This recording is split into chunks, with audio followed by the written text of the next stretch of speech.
విజయవాడలో సంచలనం రేపిన థార్ వార్ కేసులో ఊహించని ట్విస్టులు వెలుగులోకి వస్తున్నాయి.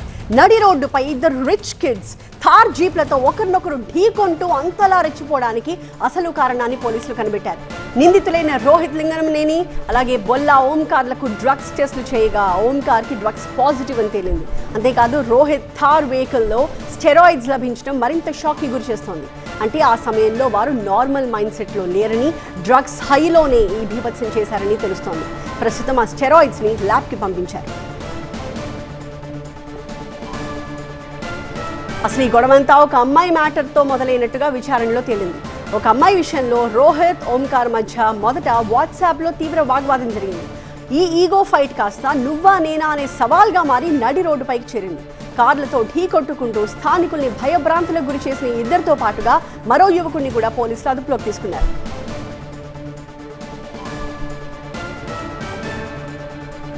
లవ్ అండ్ ఈగో ఫైట్ గా ప్రారంభమైన ఈ కేసు ఇప్పుడు డ్రగ్స్ స్టెరాయిడ్స్ యాంగిల్లోకి వెళ్లడంతో సీన్ పూర్తిగా మారిపోయింది.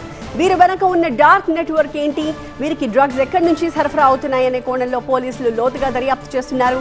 అలాగే నిందితుల కాల్ డేటాను కూడా విశ్లేషిస్తున్నారు. సిచ్యువేషన్ చూస్తుంటే సీన్ ఇప్పుడిప్పుడే క్లోజ్ అయ్యేలా అయితే లేదు. పిక్చర్ అభి బాకీ హై.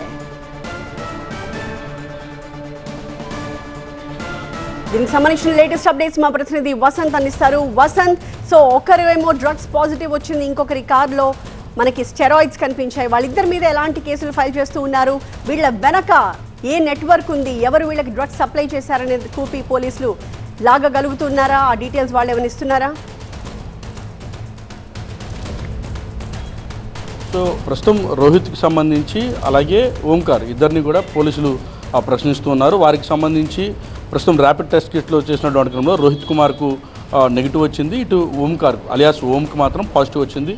సో బ్లడ్ టెస్టులు చేసిన తర్వాత ఫర్దర్గా ముందుకు వెళ్ళబోతున్నారు. ఇక రోహిత్ కుమార్కి సంబంధించినటువంటి జీప్లో ఇటు ఏవైతే స్టెరాయిడ్స్ వినియోగిస్తారో అవి అందుబాటులోకి వచ్చి దొరికాయి. అలాగే ఇంజెక్షన్స్ కూడా స్వాధీనం చేసుకున్నారు. సో ఇవి ఎక్కడి నుంచి అందుబాటులోకి వీరికి వచ్చాయి, ఎక్కడి నుంచి తెచ్చారు, వీటిని ఎందుకు వినియోగిస్తారనే కోణంలో పోలీసులు దర్యాప్తు చేస్తున్నారు. మొదట ఇష్యూని కేవలం ఒక న్యూసెన్స్ కేసుగా మాత్రమే పరిగణించారు. ఇద్దరిని విచారించారు. మొదట శాంపిల్ కోసం టెస్ట్ కోసం యూరిన్ ఇవ్వాలని అడిగినా కూడా సరైనటువంటి స్పందన వారి వైపు నుంచి రాకపోవడంతో పోలీసులు తమ దంచెల్లో ఇద్దరికి కూడా స్టేషన్లో ట్రీట్మెంట్ ఇచ్చారు. ఆ తర్వాత మాత్రమే వీరు శాంపిల్స్ ఇచ్చినటువంటి క్రమంలో ర్యాపిడ్ టెస్ట్ కిట్లో పాజిటివ్గా వచ్చింది. అతనికి సంబంధించిన వెహికల్స్లో స్టెరాయిడ్స్ దొరికాయి. సో ఒక యువతికి సంబంధించినటువంటి వ్యవహారంలోనే ఇద్దరు యువకులు కూడా రోడ్డుపైన బాహాబాహికి దిగడం, సినిమా యాక్షన్ సీన్స్ తలపించేలాగా రోడ్లపై జీపులతో ఢీ కొట్టుకొని విధ్వంసం సృష్టించడం, అనంతరం జరిగినటువంటి పరిణామాలతో మరికొంతమంది యువకులు అదే వివాదంలో ఇన్వాల్వ్ కావడం లాంటి పరిణామాలపైన ప్రస్తుతం పోలీసులు కూడా చాలా సీరియస్గా వ్యవహరిస్తున్నారు, విచారణ కూడా చేస్తున్నారు. ప్రస్తుతం ఎన్టీఆర్ జిల్లా కమిషనర్గా ఉన్నటువంటి ఎస్వి రాజశేఖర్ బాబు కేసును స్వయంగా పర్యవేక్షిస్తున్నారు. అసలు కేవలం యువతి కారణంగానే ఈ వివాదం జరిగిందా, ఎంతకాలం నుంచి వీరిద్దరు స్నేహితులు, గతంలో వీరిద్దరికి సంబంధించి ఏమన్నా ఘటనలు జరిగాయనే కొన్ని కూడా దర్యాప్తు చేస్తున్నారు. ఏదైతే నిన్న ఇన్సిడెంట్ జరిగినటువంటి ప్రాంతంలో వీరు ఎప్పుడెప్పుడు ఇక్కడ పర్యటిస్తున్నారు, ఎంతకాలం నుంచి ఇక్కడ వేచి చూస్తున్నారనే కొన్ని కూడా దర్యాప్తు చేస్తున్నారు. వారి ఫ్రెండ్స్కి సంబంధించిన వివరాలు కూడా రాబట్టే పనులు ఉన్నాయి. అయితే ప్రస్తుతం రోహిత్ కుమార్ అలాగే ఓంకార్ అలియాస్ ఓంకి సంబంధించినటువంటి పేరెంట్స్ స్టేషన్కి రావాలని ఆదేశించారు. వారి పేరెంట్స్ స్టేషన్కి వచ్చిన తర్వాత వీరి లైఫ్ స్టైల్కి సంబంధించిన వివరాలు కూడా అడిగి తెలుసుకునే ప్రయత్నం అయితే చేస్తున్నారు. సో స్వతహాగా వీరి ఫ్యామిలీస్ మొదటి నుంచి కూడా ఫైనాన్షియల్గా సెటిల్ అయినటువంటి ఫ్యామిలీసే కావడంతో అతిగారాభం కూడా వీరి అనర్థాలు పాల్పడటానికి ప్రధాన కారణంగా కూడా గుర్తించారు.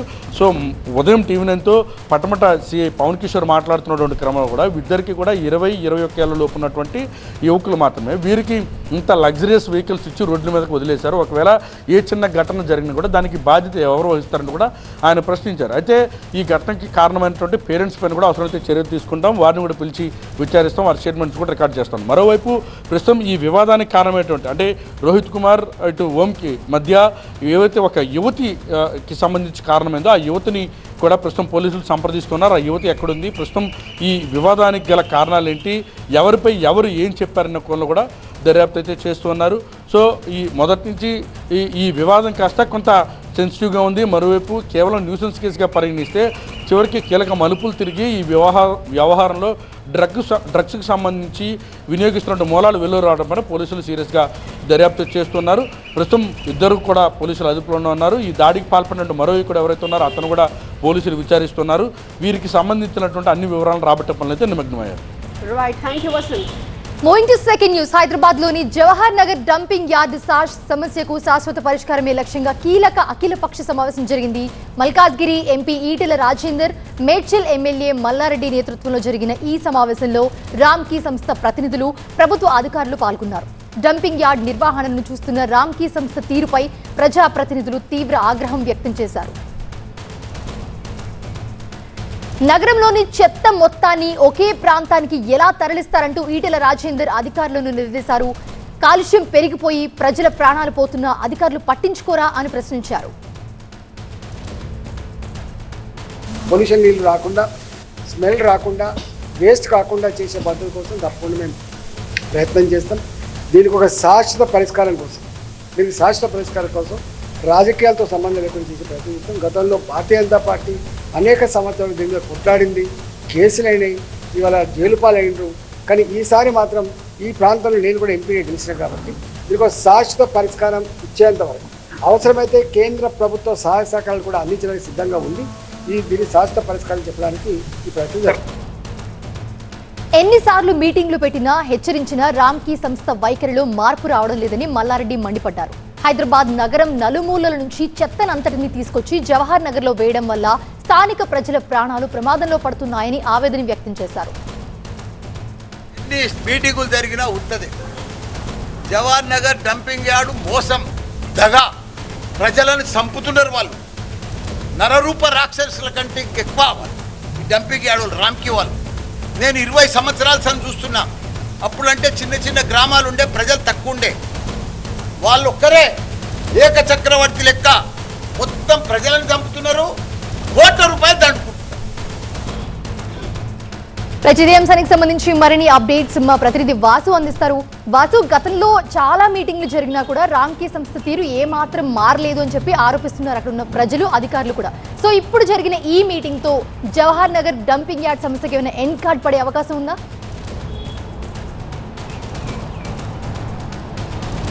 కొన్ని సంవత్సరాలుగా జవహర్ నగర్ డంపింగ్ యార్డ్ పరిధిలో ఉంటున్న ప్రజలందరూ కూడా తీవ్ర ఇబ్బందులు పడుతున్నారు. ఈ డంపింగ్ యార్డ్ని ఇక్కడి నుంచి తరలించాలి.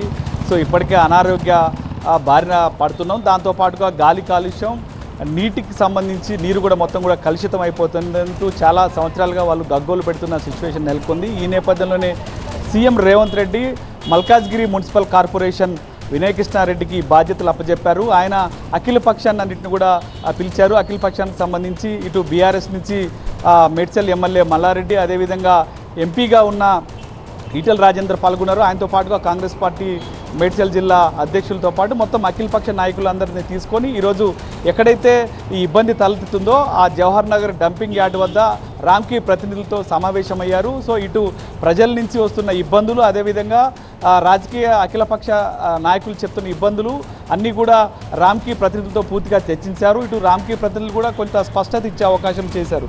మా వల్ల ఎటువంటి గాలి కాలుష్యం, నీటి కాలుష్యం జరగట్లేదని వాళ్ళు చెప్పినప్పటికీ కానీ అక్కడికి వచ్చిన పూర్తిగా ప్రజాప్రతినిధులతో పాటు ప్రజలందరూ కూడా ఖచ్చితంగా దాదాపు ఈ డంపింగ్ యార్డ్ పరిసరాల్లో దాదాపు 7 to 10 కిలోమీటర్స్ పూర్తి స్థాయిలో వాయు కాలుష్యం ఎక్కువగా అయిపోయింది. ఇటు చిన్నపిల్లలు, వృద్ధులు, ముఖ్యంగా గర్భిణీలందరూ కూడా ఈ గాలి పీల్చి తీవ్ర ఇబ్బందులు పడుతున్నారని చెప్తున్నారు. మరోపక్క దీన్ని ఆనుకోనున్న గొలుసుకట్టు చెరువులన్నీ కూడా నీరు మొత్తం కూడా కలుషితం అయిపోయింది. అందులో చేపలు కూడా అన్ని చచ్చిపోతున్నాయి. పశురాశులు అంటే పశువులు కూడా అక్కడ జీవించడానికి అనువుగా లేకుండా పోతుంది.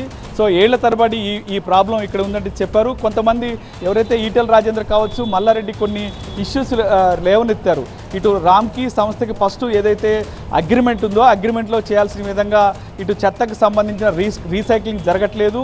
వాళ్ళ అగ్రిమెంట్లో ఉన్న నామ్స్ అన్ని కూడా తుంగలో తొక్కారంటూ కూడా చెప్పుకుంటూ వచ్చారు. సో ఈ నేపథ్యంలో ఇటు రామ్కీ ప్రతినిధులు చెప్పింది విన్నారు, అదేవిధంగా ఇటు ప్రజాప్రతినిధులు ప్రజలు చెప్పింది మొత్తం విన్న కమిషనర్ వినయ్ కృష్ణారెడ్డి ఇటు రామ్కీ ప్రతినిధులతో తర్వాత మళ్ళీ ప్రత్యేకంగా భేటీ అయ్యారు. వాళ్ళు ఏ విధంగా రీసైక్లింగ్ చేస్తున్నారు అన్న కోణంలో మొత్తం ఎవిడెన్స్ సేకరించే పనిలో పడ్డారు. టోటల్గా ఈ మొత్తం ఎపిసోడ్కి సంబంధించి ఇటు మున్సిపల్ కార్పొరేషన్ అధికారులు కూడా క్షేత్రస్థాయిలో పర్యటనలు చేశారు. మొత్తం డంపింగ్ యార్డ్ అంతా కూడా తిరిగారు. మొత్తం టోటల్గా ఇటు ప్రజల నుంచి వస్తున్న వినతులు, గ్రౌండ్ లెవెల్లో ఉన్న సమస్యలు, అదేవిధంగా రామ్కీ ప్రతినిధులు చెప్తున్న అన్నీ ఒక బేరేజ్ వేసి పూర్తిగా ఒక నివేదిక తయారు చేసి అది తుది నివేదిక సీఎం రేవంత్ రెడ్డికి ఇస్తామంటూ కూడా ఇటు మున్సిపల్ కార్పొరేషన్ కమిషనర్ చెప్పిన నేపథ్యంలో పూర్తిగా ప్రజలందరూ మాత్రం కొంత ఆగ్రహంగా ఉన్నారు. అక్కడ ఎవరైతే ర్యాంకింగ్కి సంబంధించిన ప్రతినిధుల పట్ల తాము ఎన్నిసార్లు తమ గోడు వెళ్ళగక్కున్నా ఇది చేస్తాం అది చేస్తామని చెప్తున్నారు తప్ప ఎక్కడా కూడా శాశ్వత పరిష్కారం చూపించట్లేదు. పూర్తిగా చుట్టుపక్కల ఉన్న నీరు మొత్తం కూడా కలుషితం అయిపోతుందని చెప్తున్న సిచ్యువేషన్ అయితే కనిపిస్తుంది. మొత్తానికి మరికొద్ది రోజుల్లోనే ఈ తుది నివేదిక సీఎం టేబుల్కి వెళ్ళనుంది. Right, thanks for the updates boss. Coming to third news, రొయ్యల్ అంటే డాలర్ల పంట. అది నిజమే, కానీ దళారుల చేత ఆక్వా రంగాన్ని పట్టి పీడిస్తుందంటున్నారు రైతులు. దళారులు తమ కష్టాన్ని నిలువు దోపిడీ చేస్తున్నారంటూ పాలకొల్లులో ఆక్వా రైతులు ఆందోళనకు దిగారు. ప్రాసెసింగ్ ప్లాంట్ల ఓనర్లు, అంతేకాకుండా ఫీడ్ మిల్లర్స్ సిండికేట్ అయ్యారని ఆరోపించారు. రొయ్యల్ని రోడ్డుపై పారబోసి నిరసన వ్యక్తం చేశారు.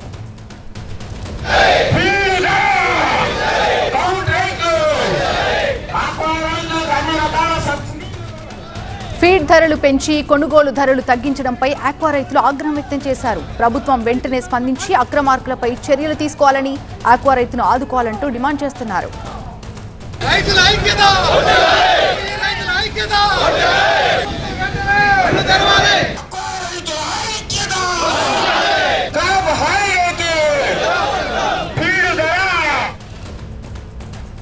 ఫీడ్ ధరలు పెంచడం, కొనుగోలు ధరలు తగ్గించడంపై ఆక్వా రైతులు మండిపడుతున్నారు. ఇంకా దీనికి సంబంధించి పూర్తి అప్డేట్స్ అందించడానికి మా స్పెషల్ కరెస్పాండెంట్ రవి సిద్ధంగా ఉన్నారు. రవి, ప్రధానంగా ఆక్వా రైతుల డిమాండ్స్ ఏంటి?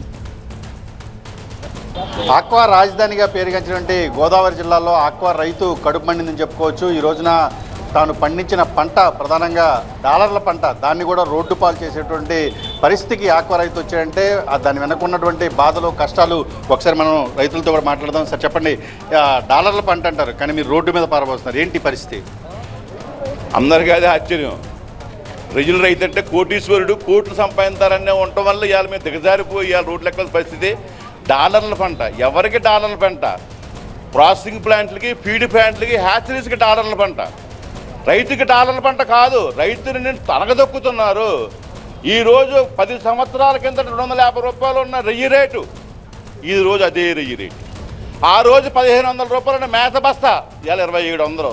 ఆ రోజు రైతు కూలీ 400, ఇవాళ 800. ఆ రోజు కరెంటు ఒక వస్తువు కొంటే 10 రూపాయలు అయితే ఇవాళ 80 రూపాయల నుంచి 70 రూపాయలు. ప్రతి వస్తువుకి పెరిగింది, రైతుకి ఒక్క రూపాయి కూడా పెరగలేదు. తిరిగి రైతుని అన్యాయం చేస్తున్నారు. రా మెటీరియల్స్ పెరిగిపోయినాయి. 3 సంవత్సరాలు రా మెటీరియల్స్ తగ్గితే ఒక్క కేజీకి రూపాయి తగ్గించలేదు. ఇవాళ ఏదో యుద్ధం పేరు చెప్పి ఏదో ప్లాస్టిక్ పెరిగింది, కవర్ రేటు పెరిగింది అని చెప్పి టన్నుకు 8000 రూపాయలు పెంచడానికి సిద్ధమైతే ఆ టన్ను 8000 పెంచిన వెంటనే రైతులందరూ కూడా రాష్ట్ర వ్యాప్తంగా ఆందోళన చేపడితే వెంటనే ప్రభుత్వం కలవ చేసుకుని పెంచడానికి వీల్లేదని చెప్పి ఆపితే ఆ అక్కసుతో ఏదైతే ఫీడ్ రేట్లు పెరిగినాయి, పెంచకుండా అమలు చేయకుండా ఏదైతే వీళ్ళందరూ అడ్డుకున్నారని అక్కసుతో ఇలా రైతులను పగబట్టి ఈరోజు సిండికేట్గా తయారయ్యి ఇలా కేజీకి 50 రూపాయలు తగ్గించేసి కొన్ని పరిస్థితి. కొంతమంది అయితే సరుకు కొనమని పరిస్థితి. ఇందుచేతే ఇలాంటి వ్యవస్థలో రైతుని ఇన్ని రకాలుగా మోసం చేస్తున్నారు. ఏంటి పరిస్థితి? ఇప్పుడు మీరు మీటింగ్ పెట్టారు, రైతులందరూ ఏకం చేశారు, ఉద్యమం చేస్తున్నారు, ఇలాగా రొయ్యలు పడబోసి చివరికి ఊరేసుకుంటామని కూడా ఎగ్జిబిట్ చేశారు. ఏంటి ఫర్దర్గా ఏంటి? మీరేంటి కంపెనీలను, ఎక్స్పోర్ట్లను డిమాండ్ చేస్తారా లేకపోతే ఏం చేస్తారు? మేము గతంలో అనేక సార్లు ప్రభుత్వానికి విన్నవించాం. ప్రాసెసింగ్ ప్లాంట్లకు కానీ, ఫీడ్ ప్లాంట్లకు కానీ అందరికి విన్నవించాం. రైతులతో సమగ్ర చర్చలు జరుపుకోండి, దాన్ని అమలుపరచండి, మీకు మేలు మాకు మేలు అని చెప్పాం. 3 సార్లు మీటింగ్లు వేశారు, అమలుపరచలేదు. మనకు కూడా రీసెంట్గా జరిగింది, ఒక్కడు కూడా అమలుపరచలేదు. ఇంకా ఇలాగా వీరు జీవితంలో ఎప్పుడు రైతులను కూర్చోబెట్టి ఆ 10 నిమిషాలు ఏదో చెప్పేసి ఇలా చేస్తారు, ఈ అమలు చేయరు. ఇంకా ఈ సిండికేట్ వ్యవస్థనే మనం ప్రభుత్వం దృష్టి తీసుకెళ్దాం. ప్రభుత్వం కూడా దీన్ని కంట్రోల్ చేయకపోతే మేము ఒకటి చెరువులు, క్రాప్ హాలిడే తీసుకెళ్ళాలి. రాష్ట్ర స్థాయిలో అన్ని సంఘాలు ఏకమయ్యి ఒక కమిటీ కింద ఏర్పడుతున్నాం. ఈ ఉద్యమం ఇవాళ జయభారత్ ఇక్కడ స్థాపించి ఇవాళ చేసిన నిరసన రేపు రాష్ట్ర వ్యాప్తంగా కూడా అన్ని సంఘాలతో చర్చించుకుని రాష్ట్ర వ్యాప్తంగా ఆందోళన చేపడతాం, క్రాప్ హాలిడే తీసుకెళ్తాం. ఇది ఓవరాల్గా చూసుకుంటే ఖచ్చితంగా రైతులందరూ కూడా, ఆక్వా రైతులందరూ కూడా ఇప్పుడు ఆలోచించుకోవాల్సినటువంటి పరిస్థితి వచ్చింది. ఖచ్చితంగా కూడా రాష్ట్ర వ్యాప్తంగా కూడా సంఘాలను ఏకం చేసి అవసరమైతే క్రాప్ హాలిడే తీసుకెళ్తాము, అదేవిధంగా రాష్ట్ర స్థాయిలో కూడా ఉద్యమాలకు కూడా శ్రీకారం చుడతామని చెప్పేసి ఆక్వా రైతు నేతలు అయితే చెప్తున్న పరిస్థితి. కెమెరా దుర్గాతో రవి, TV9 పాలకొల్లు నుంచి. Right, thank you Ravi. ఇక మధ్యప్రదేశ్లోని బోధ్సాలలో దశాబ్దాల తర్వాత హిందువులు పూజలు చేశారు. బోధ్సాల్లో పూజల సందర్భంగా ధార్లో హైటెన్షన్ వాతావరణం కొనసాగుతోంది. బోధ్సాల్ని హిందూ దేవాలయంగా ప్రకటిస్తూ మధ్యప్రదేశ్ హైకోర్టు తీర్పిచ్చిన తర్వాత శుక్రవారం తొలిసారి హిందూ సంఘాలు పూజలు నిర్వహించాయి.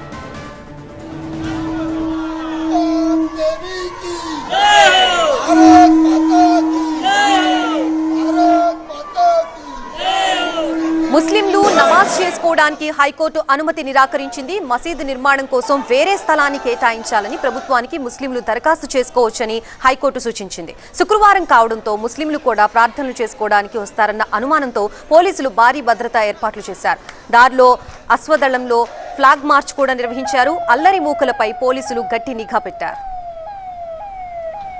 మధ్యప్రదేశ్ హైకోర్టు తీర్పుని సవాల్ చేస్తూ ముస్లిం సంఘాలు సుప్రీంకోర్టులో పిటిషన్ దాఖలు చేశాయి.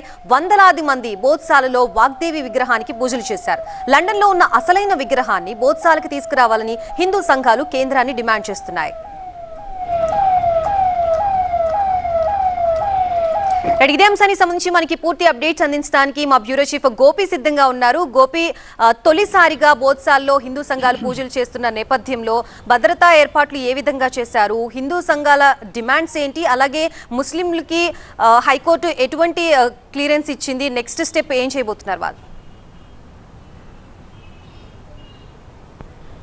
ఎస్, ఈ బోధ్శాలలో గత 15వ తేదీన మే 15వ తేదీన ఇచ్చిన తీర్పు ప్రకారం ఈరోజు శుక్రవారం ఎటువంటి ముస్లిం ప్రార్థనలు లేకుండా వాగ్దేవి దేవికి కేవలం హిందువులు మాత్రమే అక్కడ పూజలు నిర్వహించి ఈరోజు వేడుకలు జరుపుకున్న పరిస్థితి. కొంత ఉద్రిక్తకర పరిణామాలు ఎటువంటి ఘటనలు చోటు చేసుకోకుండా ఉండేందుకు ముందస్తుగా పోలీసులు భారీ భద్రతా బందోబస్తు ఏర్పాట్లను అక్కడ చేయడం జరిగింది. 2003లో ముఖ్యంగా 23 ఏళ్ల తరువాత ముఖ్యంగా అక్కడ హిందువులు కేవలం ఈరోజు ఇటీవల గత 15వ తేదీన ఇచ్చిన తీర్పు ప్రకారం ఇకపై అక్కడ ముస్లింలు ఎటువంటి ప్రార్థనలు కూడా చేయడానికి వీల్లేదు అని చెప్పి ఉత్తర్వులు ఇవ్వడం జరిగింది. దీనిపైన ఇప్పటికే ముస్లిం సంఘాలు సుప్రీంకోర్టును ఆశ్రయించాయి. నిన్న సుప్రీంకోర్టులో పిటిషన్ ఫైల్ చేయడం జరిగింది.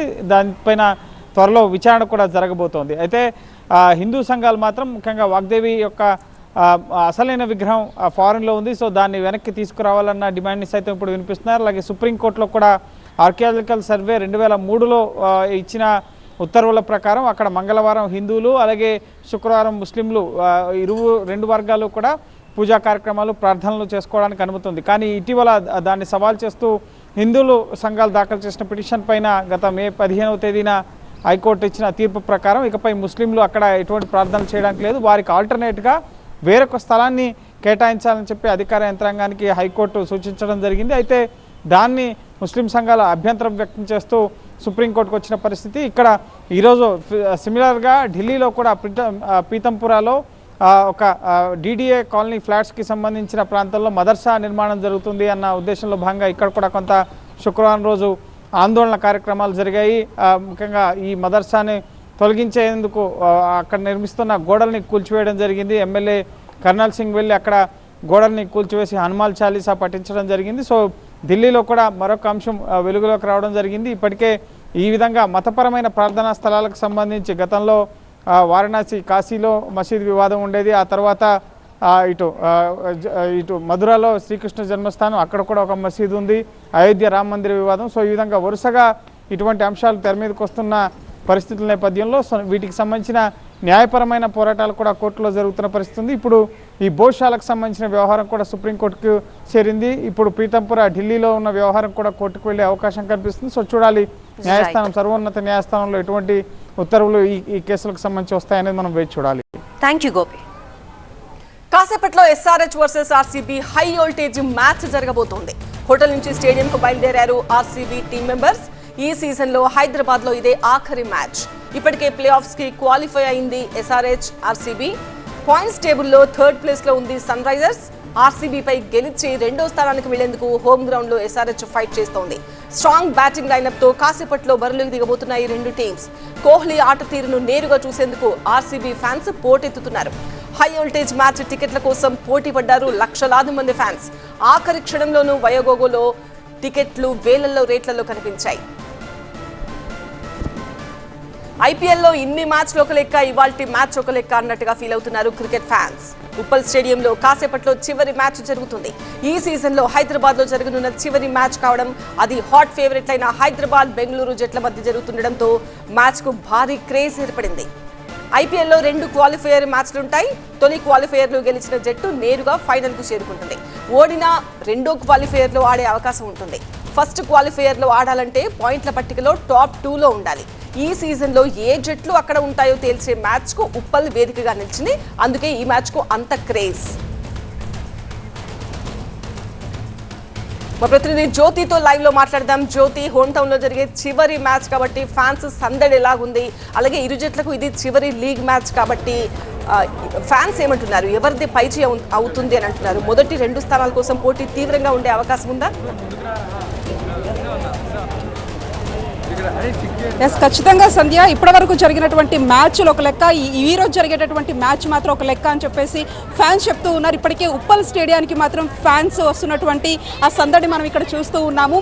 ఎందుకంటే ఇప్పటికీ బ్యాటింగ్ లైనప్ కావచ్చు, బౌలింగ్ విషయంలో కావచ్చు, అటు ఎస్ఆర్హెచ్, ఆర్సీబీ ఈ 2 కూడా పోటాపోటీగా ఉన్నాయి. అంతేకాకుండా ఆ పాయింట్స్ టేబుల్లో కూడా ఆర్సీబీ ఫస్ట్ పొజిషన్లో ఉంది, ఎస్ఆర్హెచ్ థర్డ్ పొజిషన్లో ఉంది. అయితే ఈ 2 మ్యాచ్లకు సంబంధించి కూడా ఒక హై వోల్టేజ్ మ్యాచ్ అని చెప్పుకోవచ్చు. ఒకవైపు విరాట్ కోహ్లీ ఫ్యాన్స్ ఖచ్చితంగా ఈసారి కప్పు మంది అని చెప్తున్నారు. ఒకవైపు ఎస్ఆర్హెచ్ ఫ్యాన్స్ కూడా అంతే స్థాయిలో చెప్తూ ఉన్నారు. ఒకసారి ఎస్ఆర్హెచ్ ఫ్యాన్స్ సంబంధించినటువంటి వాళ్ళు ఉన్నారు, మాట్లాడతాము. సో ఎలా ఉండబోతోంది ఈరోజు మ్యాచ్? ఈరోజు సైలెన్సర్ వస్తాడు, మొత్తం సైలెన్స్ చేసి పడేస్తాడు. ఈసారి టాప్ ప్లేస్ మాదే. ఈసారి ఎస్ఆర్హెచ్ 80 రన్స్తో గెలుస్తుంది, ఫస్ట్ ప్లేస్కి వెళ్ళిపోతుంది. కొంచెం ట్రావిస్ హెడ్ విషయంలో కొంత ఉంటే బాగుంటుంది, ఇంకా బాగా ఆడితే బాగుంటుంది. ఈరోజు ఇస్తాడు ఓపెనింగ్ అభిషేక్. ఈరోజు పక్కా 100 కొడతాడు, సెంచరీ కన్ఫర్మ్. ట్రావిస్ హెడ్ మంచి స్టార్ట్ ఇస్తారు. ట్రావిస్ 300 లోడింగ్ ఎట్లానా ఎంత స్కోర్ చేస్తే ఈరోజు మనం ఒక టాప్ 2కి వెళ్తామని అనుకోవచ్చు? ఒక 200 ఇచ్చి ఒక 11 అవర్స్ 200 చేస్తే వస్తాము, కొట్టేస్తాం. ఈసారి మాదే మ్యాచ్, ఈసారి మాదే కప్పు. 49 ఆల్అౌట్ చేస్తాం, వాళ్ళని 49 ఆల్అౌట్ అయిపోతారు. చూస్తూ ఉన్నాము, ఇక్కడ ఒక టగ్ ఆఫ్ వార్ కనిపిస్తోంది. ఆర్సీబీ అంటే ఖచ్చితంగా ఒక టాప్ స్కోర్లో ఇస్తామని చెప్తూ ఉన్నారు. ఇక్కడ లిటిల్ ఫ్యాన్స్ కూడా ఉన్నారు. ఎస్, ఎవరి ఫ్యాన్స్ మీరు?